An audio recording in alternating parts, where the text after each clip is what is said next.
प्यारे बच्चों नमस्कार। स्वागत है आप सबका शिव डीपी लर्निंग चैनल पर और मैं हूं शिव कुमार यादव। और आज हम कक्षा 9वीं के एक महत्वपूर्ण चैप्टर की शुरुआत करने जा रहे हैं, जिस चैप्टर का नाम है हम बीमार क्यों होते हैं। जी हाँ बच्चों, इस चैप्टर का नाम है हम बीमार क्यों होते हैं, why do we fall ill. ठीक है, हम बीमार क्यों होते हैं। तो इस चैप्टर में आज हम दो हेडिंग्स की चर्चा करेंगे और दो एनसीईआरटी क्वेश्चन भी करेंगे। पहली हेडिंग स्वास्थ्य की चर्चा करेंगे और दूसरी हेडिंग रोग की चर्चा करेंगे। स्वास्थ्य और रोग दोनों अलग अलग चीज़ें हैं, तो हम दोनों को अच्छे से समझने की कोशिश करेंगे। देखिए बच्चों, स्वास्थ्य की परिभाषा यहाँ पर लिखी गई है। स्वास्थ्य वह अवस्था है जिसके अंतर्गत शारीरिक, मानसिक तथा सामाजिक कार्य समुचित क्षमता द्वारा ठीक ढंग से किया जाए। मतलब बच्चों, स्वास्थ्य हमारे शरीर की वह अवस्था है, मतलब ऐसी कंडीशन है जिसके अंतर्गत हमारी शारीरिक, मानसिक तथा सामाजिक कार्य, शारीरिक मतलब शरीर में जो कार्य होता है, मानसिक मतलब जो हम दिमाग से कार्य करते हैं, और सामाजिक कार्य का मतलब जो हम समाज में हमारा जो कार्य होता है, वो सारी चीज़ समुचित क्षमता द्वारा ठीक ढंग से मतलब किया जा सके, उसमें कोई अवरोध ना हो। तो इस अवस्था को हम कहेंगे स्वास्थ्य। अर्थात तब हम मतलब तब वो अवस्था स्वास्थ्य मानी जाएगी, वो अवस्था हेल्थ मानी जाएगी। ये बात ध्यान दीजिएगा। तो एक बार मैं रिपीट कर रहा हूँ, आप मेरे साथ बोलिए। मैं 2 बार बोल देता हूँ ताकि आपको याद भी हो जाए।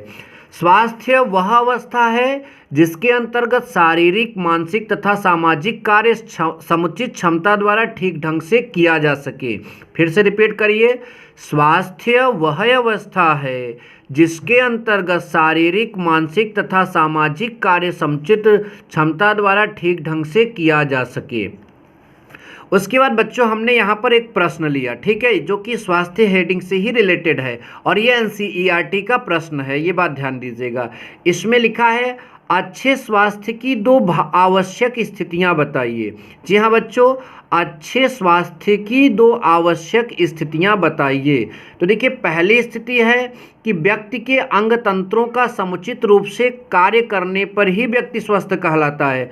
मतलब अगर व्यक्ति के अंग तंत्र समुचित रूप से कार्य कर रहे हैं तो व्यक्ति स्वस्थ कहलाता है। मतलब उसका वो स्वास्थ्य की एक आवश्यक स्थिति होगी कि वो स्वस्थ है। मतलब जैसे आपका पूरा अंग तंत्र जो है, जैसे श्वसन तंत्र मतलब आपको सांस लेने में कोई दिक्कत नहीं हो रही है, जैसे पाचन तंत्र मतलब आपको भोजन के पाचन क्रिया में कोई दिक्कत नहीं हो रही, ये सारी चीज़ें अगर सही हैं तो जाहिर सी बात है ये अवस्था जो होती है स्वास्थ्य की अवस्था कहलाती है और व्यक्ति स्वस्थ कहलाता है। ये बात ध्यान दीजिएगा बच्चों। दूसरी स्थिति में आपको बता रहा हूँ, व्यक्ति के मानसिक तनाव तथा सामाजिक समस्याओं से व्यक्ति को मानसिक तनाव, सामाजिक समस्याओं से मुक्त होना चाहिए। अर्थात अगर व्यक्ति मानसिक रूप से तनाव में है और सामाजिक समस्याओं से घिरा हुआ है, कहीं बिजनेस का टेंशन तो कहीं किसी चीज़ का टेंशन, इन सब चीज़ों से घिरा हुआ है, तो वह भी स्वास्थ्य उसकी स्थिति स्वास्थ्य नहीं कही जाएगी। अगर वो मानसिक तनाव और सामाजिक समस्याओं से मुक्त है तो वो व्यक्ति स्वास्थ्य जरूर कहा जाएगा। आगे लिखा है क्योंकि शारीरिक, मानसिक व सामाजिक दृष्टि से क्रियाशील एवं सक्षम व्यक्ति ही स्वस्थ कहलाता है। ये बात ध्यान दीजिएगा। आई होप कि इस प्रश्न का उत्तर भी आपको समझ में आया। आप देखिए रहे, मैं लास्ट में पूरा आपको लिखने का भी मौका दूंगा। वैसे अगर आप अभी लिख रहे हैं तब भी कोई दिक्कत नहीं है। चलिए अब पढ़ते हैं अगली हेडिंग, जिसका नाम है रोग। तो बच्चों, अब हम समझेंगे कि ये रोग होता क्या है। अंग्रेजी में इसे बोलते हैं डाइजेसिस, ठीक है, डाइजेस्ट, ठीक है, ये बात ध्यान दी, डाइजेसिस, ठीक है। तो क्या होता है, देखिए ये जो रोग है ये अंग्रेजी के शब्द डाइजेसिस का अर्थ जो है रोग, मतलब अंग्रेजी शब्द इस चीज़ का अर्थ क्या होता है, रोग। और यह शब्द डिस और ईज से मिलकर बना है। ये शब्द जो है डिस और ईज से मिलकर बना। डिस का अर्थ है डिस्टर्बेड मतलब अर्थात बाधित, और ईज का मतलब होता है ईज ही अर्थात आराम। तो मतलब डिस्टर्बेड का मतलब बाधित हो गया और ईज का मतलब आराम। मतलब आराम में अगर कभी बाधा उत्पन्न होती है तो वो अवस्था आपकी रोग कहलाती है। हमने परिभाषा भी लिखा है, आप इसे बड़े ध्यान से सुनिए और समझिए, आपको समझ में जरूर आएगा। लिखा है रोग वह दशा है जब शरीर के किसी भाग के सामान्य प्रकारों में कोई गतिरोध उत्पन्न हो जाता है। मतलब अगर हमारे सारे काम शरीर में ठीक ठाक चल रहे हैं तो हम रोगी नहीं माने जाएंगे। मान लीजिए हम खाना खा रहे हैं और खाने के बाद हमारे पाचन क्रिया में कुछ गड़बड़ी है, अर्थात वो पाचन क्रिया सामान्य रूप से नहीं चल रही है, तो इसका मतलब हम रोगी हैं। और एक दूसरा उदाहरण अगर देखा जाए, मान लीजिए हम जब भी पढ़ने बैठते हैं तो हमारे सर में दर्द उत्पन्न हो जाता है, तो इसका मतलब ये है कि हम रोगी हैं। तो इस तरह से अगर कोई बाधा ना आए आपके शरीर में, शारीरिक प्रक्रियाओं में कोई बाधा नहीं आता है, कोई गतिरोध उत्पन्न नहीं होता है, तो हम क्या होते हैं, रोग मुक्त होते हैं। अगर ये सब चीज़ें आती हैं तो हम रोगी होते हैं। तो परिभाषा से आपको स्पष्ट होना चाहिए। लिखा है, रोग वह दशा है जब शरीर के किसी भाग के सामान्य प्रकारों में कोई गतिरोध उत्पन्न हो जाता है, मतलब कोई गतिरोध उत्पन्न होता है, तभी हम रोगी माने जाते हैं।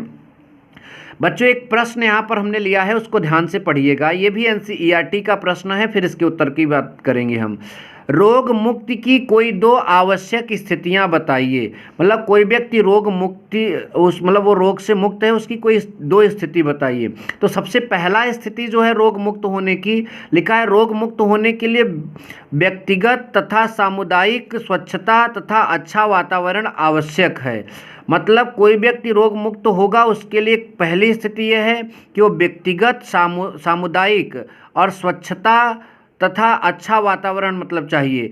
व्यक्तिगत सामुदायिक स्वच्छता होना चाहिए, मतलब वो खुद अपनी पूरी बॉडी की स्वच्छता का ध्यान दे, और सामुदायिक रूप से भी जहाँ पर वो है वहाँ के लोगों के साथ भी स्वच्छता का पूरा ध्यान दे, और अच्छा वातावरण रहे। तो ये एक रोग मुक्ति का संकेत होगा। मतलब वहाँ जो व्यक्ति होंगे वो रोग मुक्त ही होंगे। ये बात ध्यान दीजिएगा।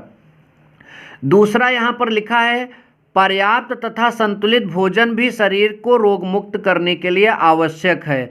अर्थात अगर हम पर्याप्त भोजन करते हैं जितना हमारे शरीर को चाहिए, मतलब अगर हम कम खाते हैं जितना चाहिए तब भी हम रोगी हो सकते हैं, और अगर हम जितना चाहिए उससे अधिक खा रहे हैं तब भी हम रोगी हो सकते हैं। मतलब पर्याप्त भोजन हमको मिलना चाहिए, और संतुलित भोजन भी, मतलब भोजन में हर चीज़ होना चाहिए, कार्बोहाइड्रेट, विटामिन्स, ये जो भी भोजन के पोषक तत्व होते हैं वो अगर उसमें हैं और संतुलित मात्रा में मिल रहे हैं तो हम रोग मुक्त ज़रूर होंगे।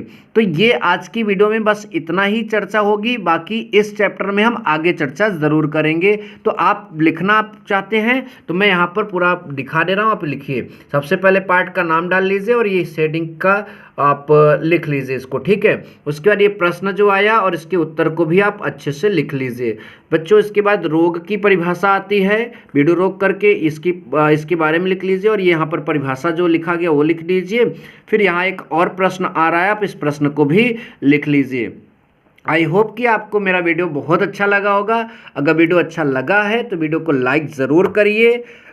चैनल पर पहली बार आए हैं तो चैनल को सब्सक्राइब करके ही जाइए, वरना आप भूल जाएंगे। और आप इस वीडियो को ज़्यादा से ज़्यादा शेयर भी करिए। Thank you so much. जय हिंद, वंदे मातरम।